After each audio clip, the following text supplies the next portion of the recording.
Estimados alumnos del módulo 204, Metodología en el estudio de los procesos socioculturales. En este video revisaremos el tema medidas de tendencia central y de dispersión. El objetivo es facilitar la comprensión de la utilidad de las medidas de tendencia central y de dispersión, por medio de un ejemplo concreto. Como seres humanos percibimos la realidad en una doble vertiente, primero en el aspecto social y después en el aspecto individual, aludiendo a la ley de la doble formación que establece Vygotsky en su teoría sociocultural. La interpretación de la realidad nos lleva a plantear un tema y un objetivo de investigación. Para dar cuenta de la naturaleza del fenómeno social podemos echar mano de los diferentes instrumentos particulares, ya sea de orden cualitativo o cuantitativo.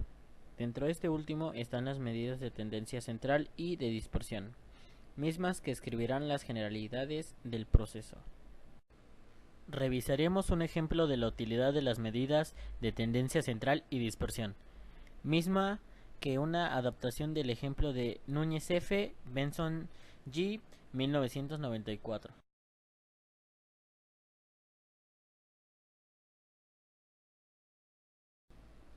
Revisaremos un ejemplo de la utilidad de las medidas de tendencia central y dispersión, mismo que es una adaptación del ejemplo de Núñez F., Benson J., 1994.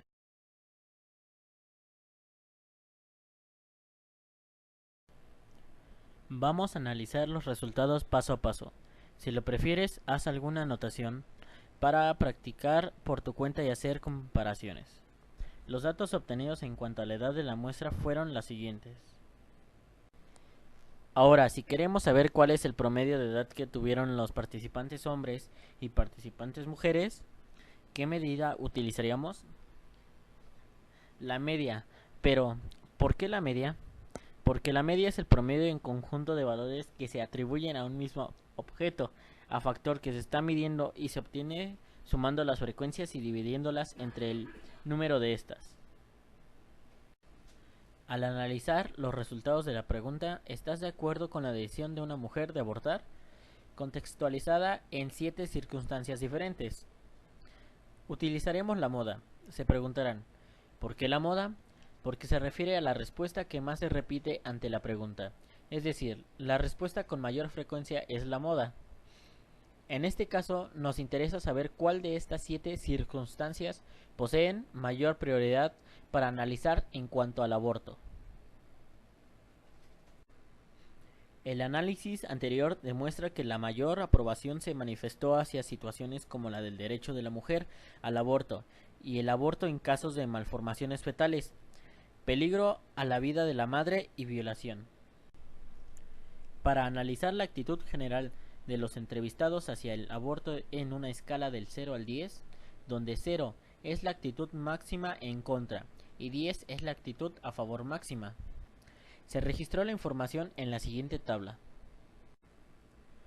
¿Qué medidas utilizaremos? Exacto, la mediana, ya que la mediana es el valor que queda en el centro de una serie de datos y que divide a dicha serie entre dos partes, al ordenarlo de manera jerárquica, ya sea de mayor a menor o de menor a mayor.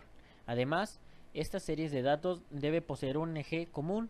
Por ello, utilizamos en este análisis la mediana, ya que pretendemos agrupar una serie de valores que pertenecen a una misma variable, ya que estamos midiendo diferentes grados en la misma variable.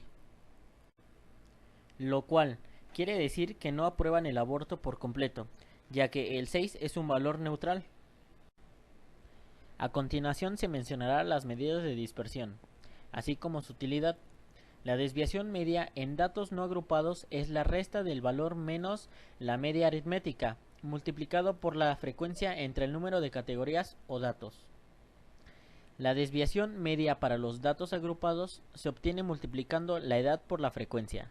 Se suman las frecuencias absolutas y se dividen entre un número de sujetos, media. Ahora se resta a la edad la media y luego se multiplica por la frecuencia. Se suman y se dividen entre el total de los sujetos para obtener la media aritmética. No olvides que debes tomar los valores absolutos. Por si no recuerdas qué son valores absolutos, te recuerdo. Valor absoluto es que cualquier número negativo lo convierten en positivo.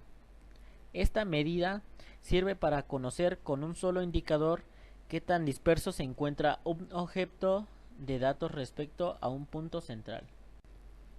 Ahora, la varianza. La varianza se obtiene al elevar la desviación de cada dato, multiplicar por la frecuencia, sumar y dividir entre el número de datos menos 1. Esta medida sirve para conocer la diferencia promedio que hay entre cada uno de los valores respecto a su punto central, como lo muestra la siguiente tabla.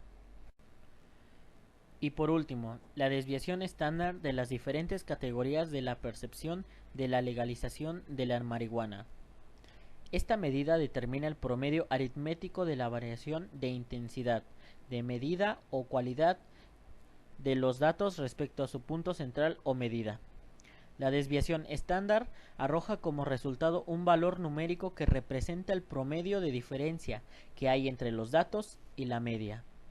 Esta se saca solo con la raíz cuadrada de la desviación estándar.